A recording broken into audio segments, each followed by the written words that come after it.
नमस्कार, मी निलेश भालेराव जळगाव महाराष्ट्र न्यूजतर्फे आपलं स्वागत करत आहे। आज आपल्या खेडी परिसरामध्ये कुलभूषण भाऊ पाटील यांचं स्वागत झालेलं आहे आणि आपण पाहू शकता की भरमसाठ गर्दीने प्रतिसाद भाऊंच्या सभेला भेटला होता। तरी पण आपण जे खेडी परिसरामध्ये जे आपलं आंबेडकर नगर येथे आग लागली होती त्याबद्दल दोन प्रश्न विचारणार। आग लागली होती आंबेडकर नगर येथे, त्या रहिवाशांना म्हणजे आतापर्यंत काहीच सुखसुविधा नाही आणि मी बघितलं सकाळी जाऊन तिथे निर्वाह आतापर्यंत झाला नाही। आश्वासनावर आश्वासनं 2 दिवसापासून त्यांना देण्यात आली, यावर तुमचं काय मत आहे? खरं तर ज्या दिवशी ती आगीची दुर्घटना घडली त्या दिवशी मी या ठिकाणी आलो होतो। अत्यंत दुर्दैवी घटना या ठिकाणी काळाच्या ओघाने झालेली आहे।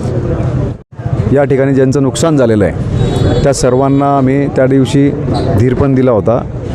त्या दिवशी मी तलाट्यांशी बोलून सर्कल अधिकाऱ्यांशी बोलून पंचनामे संदर्भात विचारणा पण केली होती।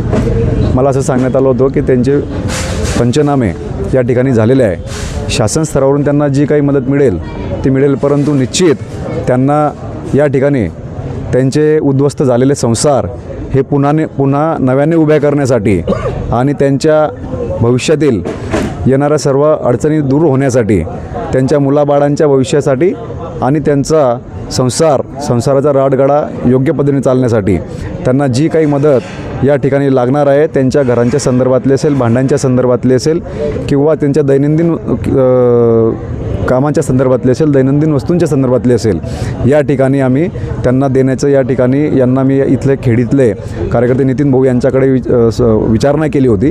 त्या पद्धतीने त्यांनी माझ्याकडे मी सविस्तर त्यांच्या सर्वांच्या प्रश्नांच्या बाबतीत किंवा त्यांच्या असलेल्या समस्यांच्या बाबतीत विचारणा करून निश्चितच त्यांना या ठिकाणी मदत करणार। आपल्या खेडी परिसरामध्ये 2 नंबरचे धंदे म्हटले किंवा गुंडागिरी म्हटली तर भरपूर प्रमाणात वाढत आहे, तर याबद्दल मी आत्ता माझ्या भाषणात सांगितलं की या ठिकाणी जे अवैध धंदे चालू आहेत, या ठिकाणी जे बेकायदेशीर धंदे चालू आहेत, यांना सर्वांना कुठल्या ना कुठल्या राजकीय पदाधिकाऱ्यांचा अभय आहे। मी आपल्याला आपल्या सर्वांच्या माध्यमातून इतकंच सांगतो की येणारा काळ यांच्यासाठी धोक्याची घंटा आहे। या सगळ्या परिसरातले नव्हे तर पूर्ण जळगाव शहरातलेच सर्वच अवैध धंदे, बेकायदेशीर धंदे, गैरमार्गाने चालणारे हे सर्व धंदे या ठिकाणी मी येणाऱ्या काळात याविरुद्ध आवाज उठवून बंद करणार आहे। आपण जर पाहिलं असेल तर पिंपराळा परिसरातले जे चालणारे अवैध धंदे होते त्यावर एक मोठं आंदोलन छेडून त्या ठिकाणचे गैरप्रकार हे सर्व बंद करण्यात आले होते। त्याच पद्धतीने पुढील काळात येणाऱ्या काळात नियोजन करून हे सर्व बेकायदेशीर चालणारे गैरप्रकार हे बंद केले जातील। धन्यवाद भाऊ। अशाच बातम्या पाहण्यासाठी जळगाव महाराष्ट्र न्यूज या चॅनलला फॉलो व लाईक करा।